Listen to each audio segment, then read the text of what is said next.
Welcome to the round table. I'm your moderator, Jim Hicks, and tonight we're going to cover a very, very interesting topic. We're going to talk about the rankings. This is the stuff that drives a lot of you guys absolutely crazy. I mean, you don't think you're crazy, but really other folk call you crazy when they're not around.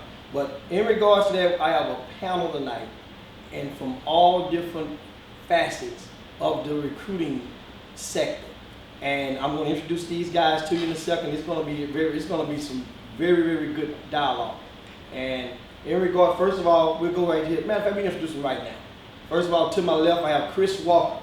Chris Walker was a summer coach with the T-Mac All-Stars, and then after he took a brief hiatus in summer in college coaching, went back and last coach at Texas Tech. Now he's going into the media and going to do a lot of college games, of course, with the CBS this season. On this side, we have Dane Irvin, BI Reports. That's Basketball Illustrated. And he's new on the scene, and he's hit the circuit by storm. A lot of guys see him, and they don't know his name, but guess what? You know who's in the room. Who's how you say it, the most important person in the room. You're gonna know that person. You don't have to say a word. That's Dane. You're gonna sign him Marlon Lowe. Marlon Lowe is a summer coach with the Texas Pro organization. Also, he's a high school coach at Second Baptist High School in Houston. He's assistant coach. On the side of me, we have Peter Sweathan. Peter is with Academic Reports. Also, he wears 2 or 3 different hats in regard to, he's one of the guys now, yes, everybody's different lane on the track, but Peter serves a very interesting lane, and in this show, he's going to explain it to you how he is so doggone important and one of the most under-respected guys in the business. On this side, Alan Branch.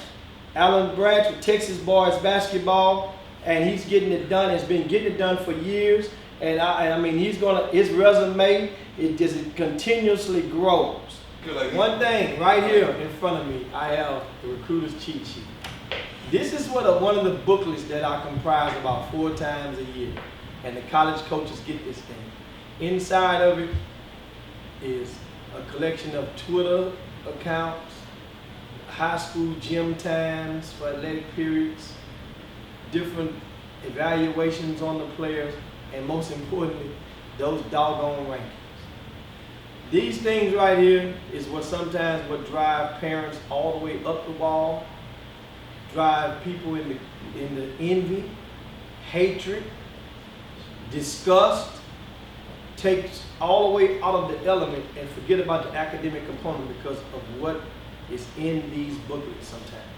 Now these things come in all different forms, all different shapes, from person to person in regard to different recruiting service or scouting service.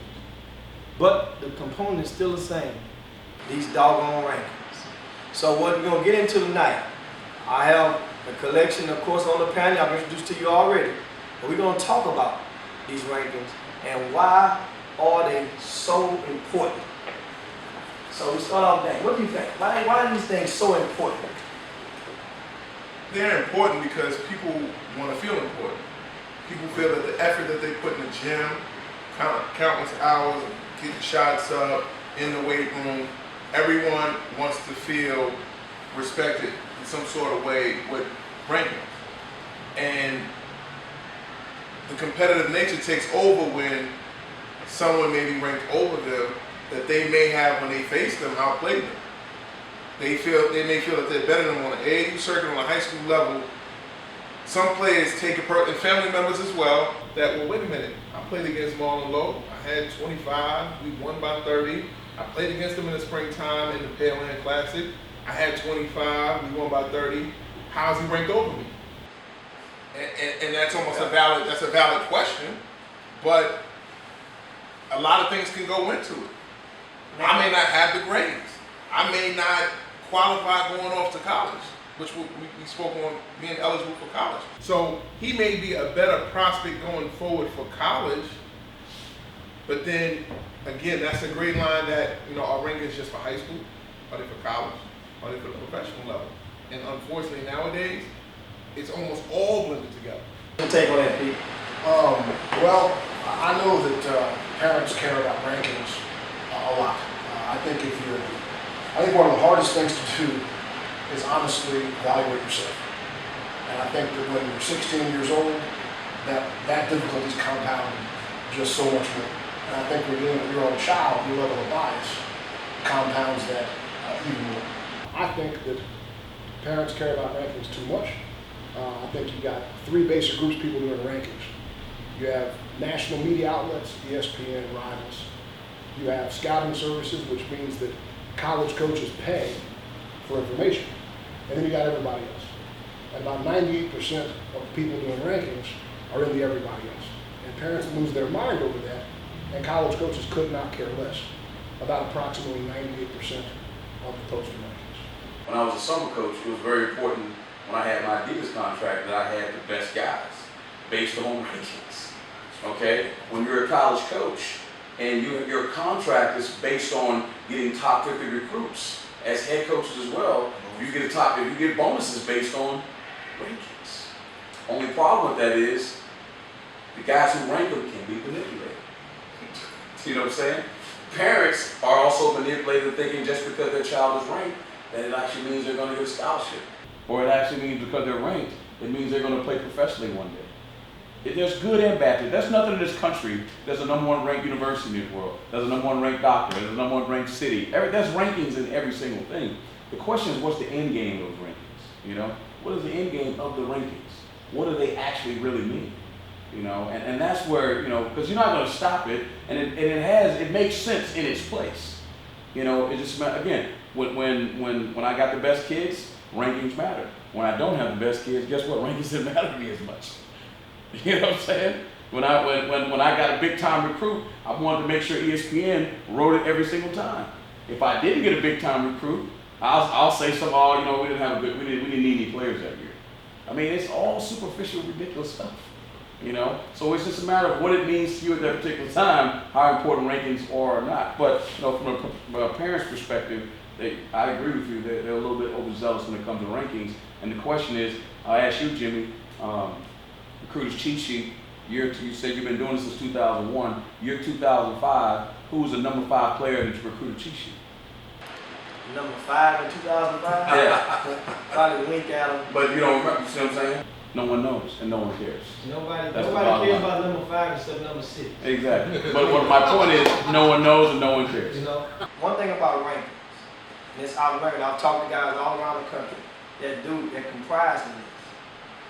Different people have different ground rules. Right. And what they're using to calculate the list.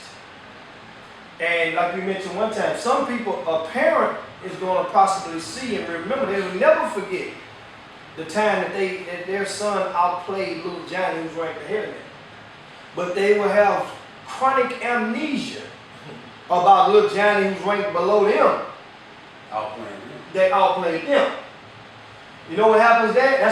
He was sick that game. He didn't feel well. He only played so many minutes that game. He wasn't even taking it serious. He didn't even went out. He was just messing around with that little boy. What the hell you think little Johnny was doing when you played against him in front of him?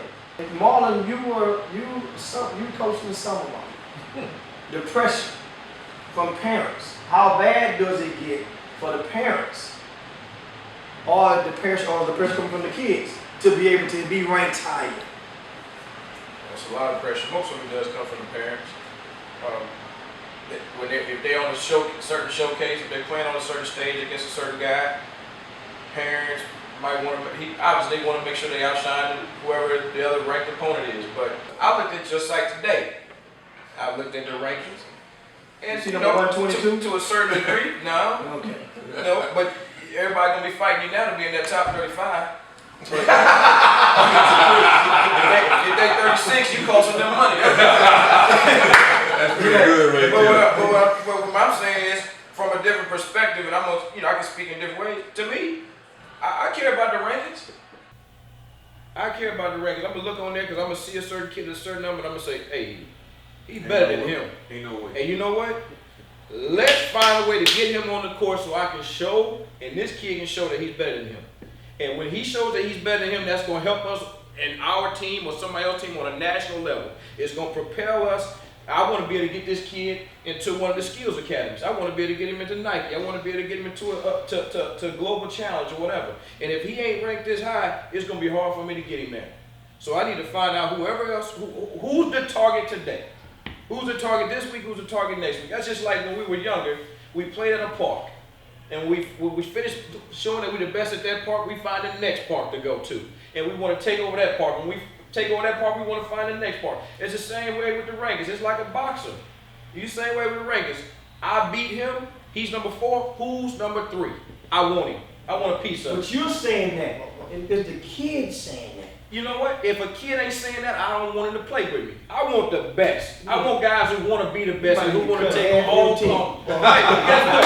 You guess what? They know right. And they know right now. It's nothing soft about me when we on the basketball court. This is like a battle. I want to win the war. Below something you said about boxing, which we all know. You how can't shady. run. No. Because I witnessed this summer. I'm not going to say the program's name, but if anyone who was in Vegas, Allen was there. Now, a marquee big fella out of Dallas was supposed to play somebody. Right. They didn't play. Turned around, played against some little guys at another event in Vegas. Yeah. He Played played. it, and he Well, played. well, that's So my thing is, you may have that mentality of wanting to play against Not a the lot best. of manipulate. Exactly, but some people, some other people, Well, they hide find people. There you go. I don't mind. I guess There's what? some people You like got people to protect what though? But guess they ranking. So call them out. I tell people all the time, people love me to death in this city right up until I put these lists out. You see? So you know how easy, and one of the reasons that I can't even count the amount of times that I came this close. Matter of fact, I went past that close and I already had made a decision that I wasn't going to do rankings no more.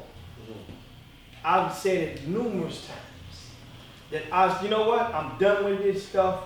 They can have the ranking stuff because it don't even make sense. I don't care about it.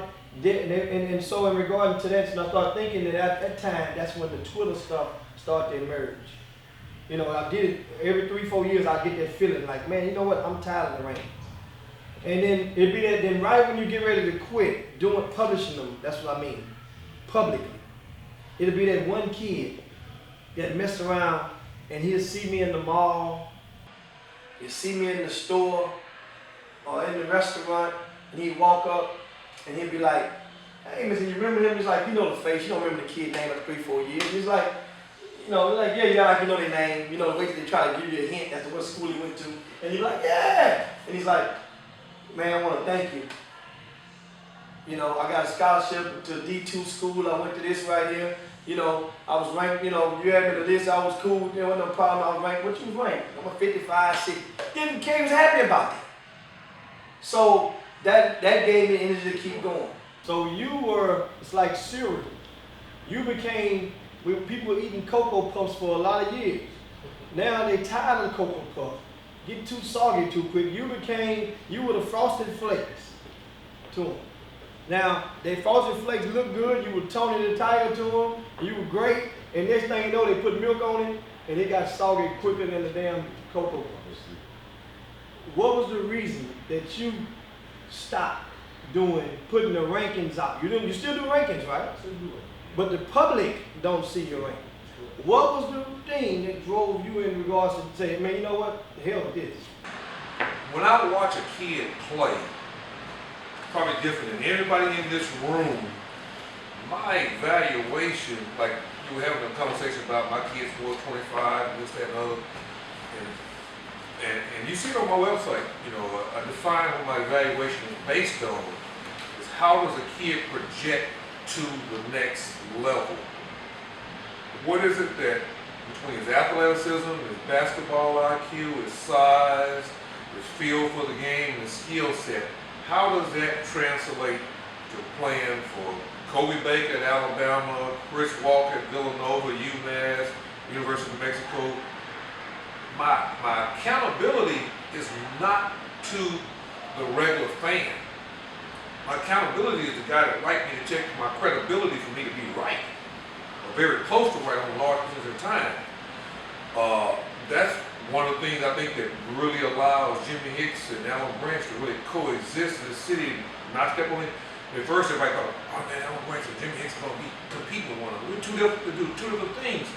Jimmy is a media entity that provides a level of exposure to kids and what they're doing, and we cross over, but I don't get in Jimmy's lane with that part of it. My deal is more of accountability, and I'm more concerned day to day with my credibility to the college coach. That's why my rankings, my evaluations, the telephone numbers, all that stuff when you go on my website, it says Coach's Area. That's where all that stuff is. Because one of the reasons I love Marlon Lowe to death, I love John Uri to death, they're all my friends. I don't want to have to wrestle with these dudes all the time about who dude is. So at what point? So he danced. That was an eloquent way of dancing around the place. Dancing with the I'm stars. glad to hear you. Dancing with the stars. When it got to the point that I realized that people wanted to just take my resources and my time and argue about things didn't matter to who I'm accountable to, the college coach, who's going to be a Division I player. When that got out of the side of that situation, that's when I made my decision. It was a waste of my time and energy to play all these games with mainly I don't like to deal with a couple of these with the grassroots coaches because they get it. It's the parents. It's the parents. I mean, we're going to have a big additional roundtable coming out about academics. They'll talk for 10 hours about rankings and they won't talk for 10 minutes about academics. Now, know what you got, Dave? Now, You just struck a nerve with you. no, You feel something. I didn't strike a nerve. No, but it ain't not a bad nerve, a good nerve. It is, because as I entered this business, another person in my upbringing that I learned from, and I saw the respect level, I'm sure Chris knows him as well, was Tom Kachowski. And his reports from the beginning, it was always private. It was always for the college coach. And he can go, when I tell you, in any gym in New York City, he is never approached by parents. He's almost, when he walks in, the room gets quiet. And as they say in his moniker, is the last honest man in the gym. He may have his ways, who knows? Some older people, some older guys may have things to say, but for my generation and going on, his respect level on his evaluation of kids is extremely high. So like Mr. Branch said, the loyalty is to the college coach as well as to the kid, but it being honest. I think a lot of times when events are being evaluated and you see a kid and you may rank a kid, that kid knows he didn't play well. But again, the parent, they go crazy. And I hear when people speak on your name in the city that people you probably never met. But because of cheat sheet and he had my kid this, they may not know why. And I salute you because you haven't changed not one iota. You keep doing what you're doing. But like Mr. Branch and as well as some other people like myself, it's not for parents. Maybe it's my fault. Maybe I led you to believe it was easy when it wasn't. Maybe I made you think my highlights started at the free throw line and not in the gym.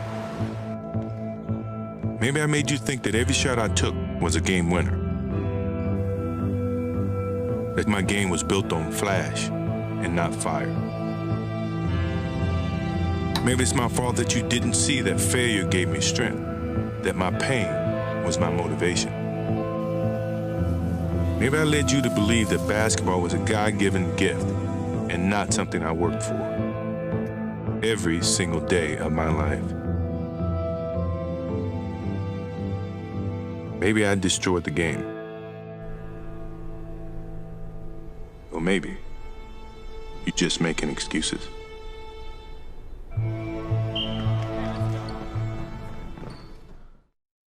Here's the point of our show where we go into the segment called Half Court. Well, Half Court, right now with me I have Jared Vanderbilt. He's a 9th grade student at Victory Prep Charter School, which is located in 5th Ward section of Houston. Now, I'm going to ask you 5 questions. You have 10 seconds to answer each one. That's why we call this Half Court. You have to get that ball across half court. Now, first question, how have you been able to handle all of this attention that you've derived as a result of basketball? I try to humble myself since it is a lot of attention and it's a big transition between middle school and high school. knowing that it's going to be more people around you and more people coming at you. But my parents are pretty much, and my coaching staff have prepared me for this, and so I'm a little bit aware. I was a little bit aware. Okay, second question. What's your biggest fear? My biggest fear is probably not making it, not excelling to where everybody wanted me to go, or the hype that was around my name, and falling under the category of one of those kids that was good that back then, but didn't make it or didn't have the right people around them to support them. You're doing good so far. Got one more, got two more, three more questions for you. Now, on your cell phone or your iPod, what you rocking right now? A little bit of Kendrick, J. Cole, still a little, got Biggie, Tupac, a little gospel in every now and then. That's good. Now, as I mentioned earlier, you attend Victory Prep, charter school. But what is your home zone public school? Home zone public school is Madison, Southwest Houston. Okay, now, last question, 10 seconds. You played summer ball with the Houston Elite. You had a great deal of success. Yes, and now, leading the 2014 summer season, if it was up to you, who would you be playing with? If it was up to me, I'd probably be suiting up with Houston Elite. Just because we've been there together for the longest, and to see us all achieve what we've been fighting for the last couple years, it would be a great opportunity. Hey, my man, you got that ball across half court in time, 5 straight times. Jared Vanderbilt, thanks a bunch for hanging with me. And that concludes this segment of Half Court. Now, we resume with the roundtable. I advise parents to always ask the guy who's doing the rankings, what is your criteria? What are you looking at? Anybody else help you? Then you notice when that guy, if he's ever saw your kid play. Because a lot of guys do I call ghost ranking. They will copy another guy's list, put your name on the list, and then keep on going, and they never publish those lists publicly, and you roll like it's yours. And you see John Dogan walk right by you. The game of basketball is pure between the lines. There's not one college coach who's going to let a scouting service guy build his program. Exactly. So with everybody's going crazy over, it means nothing because they're going to go watch him play. They're not going to listen to Jim Hicks. Hey, Jim, who you got? And you can tell them those guys, and unless it's a desperate situation, they're going to go watch that kid play. And if he's going to be good enough or he's not. That's why. And that's the way it works. The funny thing is, Seth Davis said we spent 99% of the time arguing over 1% of the guys. You know what I'm saying? 1% of the guys are really the guys that have a chance to do stuff, but we spend 99% of the time arguing about the guys that don't matter, arguing about the people that don't matter. That doesn't make sense. It really doesn't make sense, And so going forward, I was at a practice the other day. I can't say what school it is, low major school, and I was telling a parent who had a really good player, whose son's a really good player. I said, "You still have a kid out there. If you ask each one of them guys right now, if you think you got a chance to make the league, what do you think they're gonna say? I got a chance to make the league." Basketball players are the worst mathematicians in the world. You can tell them all day long that there's 500,000 kids are playing, and only 1% of you guys are gonna make it. And you're gonna ask a kid that's 122 on Jimmy's site, and he'll say, "Why are you killing my dream?" At the end of the day, it's not killing his dream, it's killing his parents' dream. Because they're the most unrealistic. It's not the kid. The kid comes from somewhere. It's like racism. Kids come out the womb, you see a white and black kid playing together when they're kids. And all of a sudden they get older, somebody teaches them something different. They learn stuff from somewhere. And bottom line, they get it from somewhere. But when it comes down to the rankings, it's not always the parents. It's not always the parents. Well, a lot of times now people finally start pointing the finger at us. A lot of times it's summer coach. But you're an adult. I mean, you would qualify as a parent of sorts. Absolutely, I do qualify as a parent, but a majority of the time when we find a certain kid, parents don't know anything about rankings. They know their son like basketball. So we get a chance to get introduced to their son and get him out on the circuit, and we see his talent. So right away we start talking about in order to be able to help push this kid or push my program, I need to get this kid back ranked higher. So a lot of times parents don't know anything until we involve them in the whole process themselves. And once, now they might take it another level once they get in it. You know what I mean? But doesn't the kid have to play well though? It always comes down to this. But see, that's my thing. That's why I say when it comes down to it, I say, who is he? Who is he? Let's find him and let's play. Because reality is between the lines. Who else know when you say that? Whatever, huh? Who else knows? Like when you, now I agree with that. I'm from the old school. I agree. Go get him. Let's line him up and let's get on. But who else is abreast of that concept when you're getting on? Is the parent know that that's a little Johnny and we want to bust his butt, or does the kid know that, or is this your personal thing? Look, I put like this. I'm not gonna brag on the kid. I'm not gonna talk too much about the kid. Not in public. I might communicate with you. So I'm saying I think such and such is better than such and such.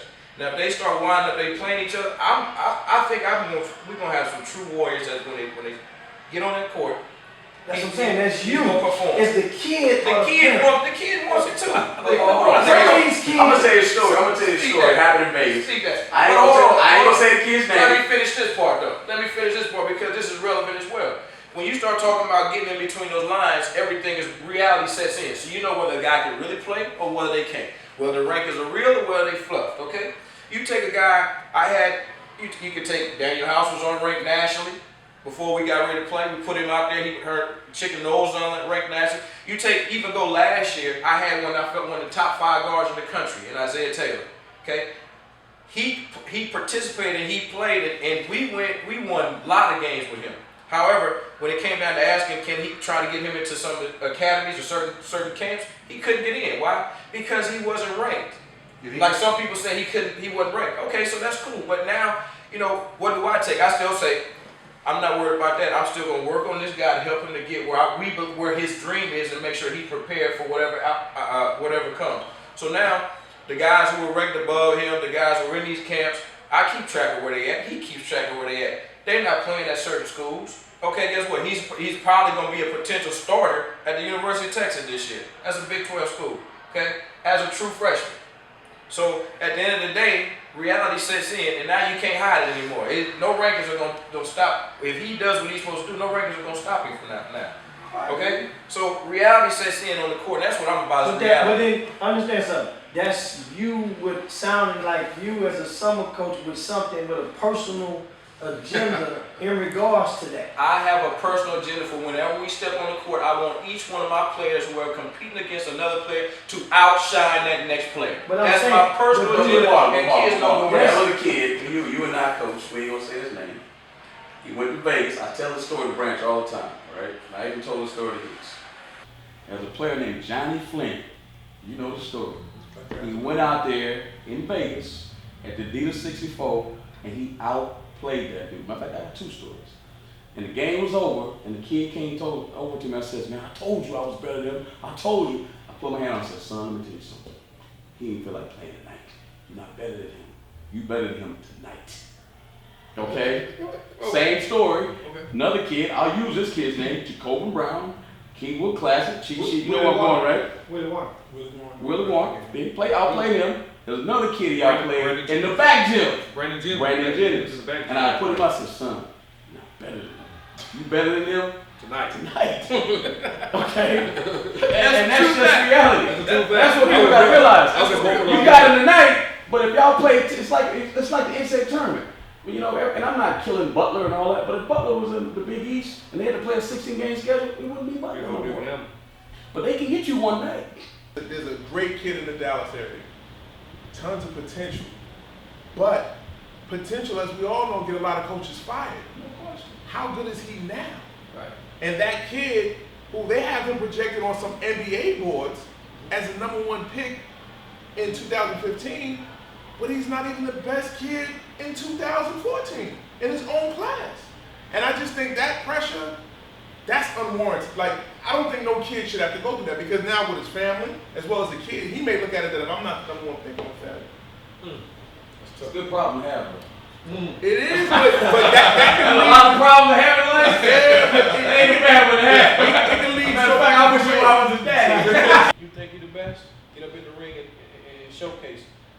fun when Rucker on Wood come and you the number 1, number 2, 3, 4, You 5 talking about player someone in the specific? city.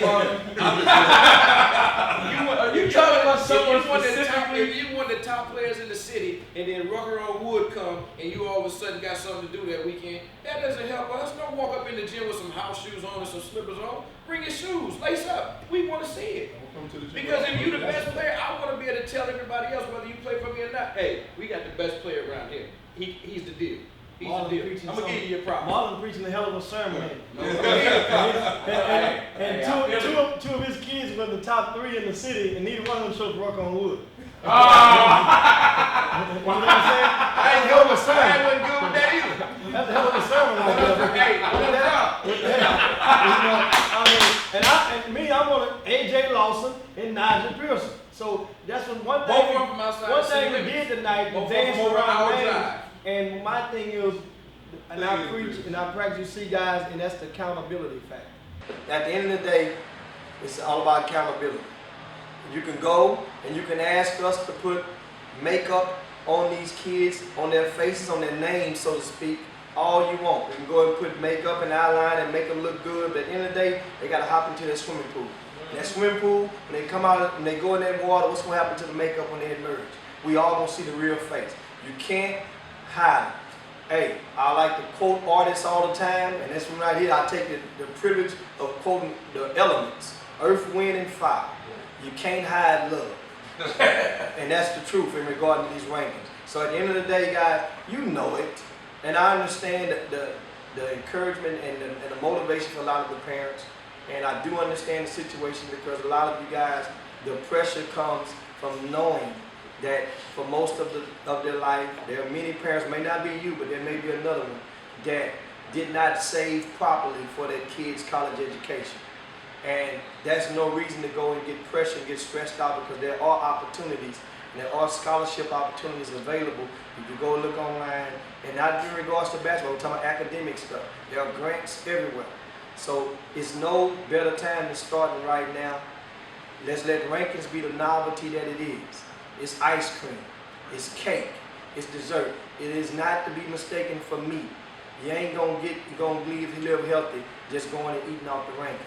So with that being said, I thanks to our whole entire panel, to of course to Chris, Alan Branch, Peter, of course Marlon Lowe, and Dane. Thanks to these guys, and of course from the NCAA, one thanks to Kobe Baker as well. And thanks to you guys for turning out and supporting us and watching the roundtable. We see you guys next week with another episode. It's gonna be good and tasty as always. Now go call somebody and tell them what they missed. And you're going to talk about it, and you can join us on Twitter in regard to this conversation as well.